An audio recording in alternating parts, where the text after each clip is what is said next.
Bonjour à tous et bienvenue dans votre journal des produits de bourse de l'Obstat du mardi 27 novembre. Le marché parisien fait une pause après avoir grimpé de plus de 5% la semaine dernière, soit sa meilleure performance hebdomadaire. Le CAC 40 reculait hier de 0,79% à 3500 points. Plusieurs raisons expliquent ce regain de prudence sur les marchés. Ces derniers temps, ils étaient tirés vers le haut par les espoirs d'un déblocage d'aide à la Grèce. Hier, ils redoublaient de prudence alors que les ministres des Finances de la zone euro se réunissaient une nouvelle fois pour tenter de s'harmoniser sur la question. L'autre inquiétude provient des États-Unis, où républicains et démocrates tentent toujours de dégager un accord sur le mur budgétaire. Du côté des valeurs du CAC, le secteur bancaire tire la tendance vers le bas.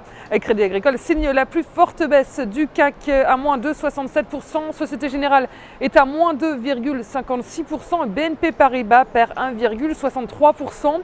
À Wall Street, la clôture est à l'équilibre puisqu'on a un Dow Jones qui perd 0,33% et un Nasdaq qui progresse de 0,34%.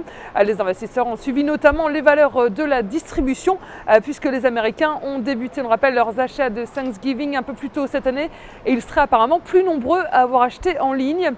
Autre valeur à suivre, le titre du fabricant de BlackBerry, RIM, qui ressortait positif grâce à des commentaires positifs d'un analyste sur le lancement de son prochain appareil, le BlackBerry 10. Sur le marché des changes, l'euro consolide face au dollar à 1,2958 $. Le pétrole WTI baisse de 0,21% à 87,80 $. Les volumes sont en repli sur le marché des produits de bourse avec 16,5 millions d'euros échangés dans une séance de repli. Du côté de la répartition par type de produit, les certificats sont stables à 83% des échanges, les varants également à 17%.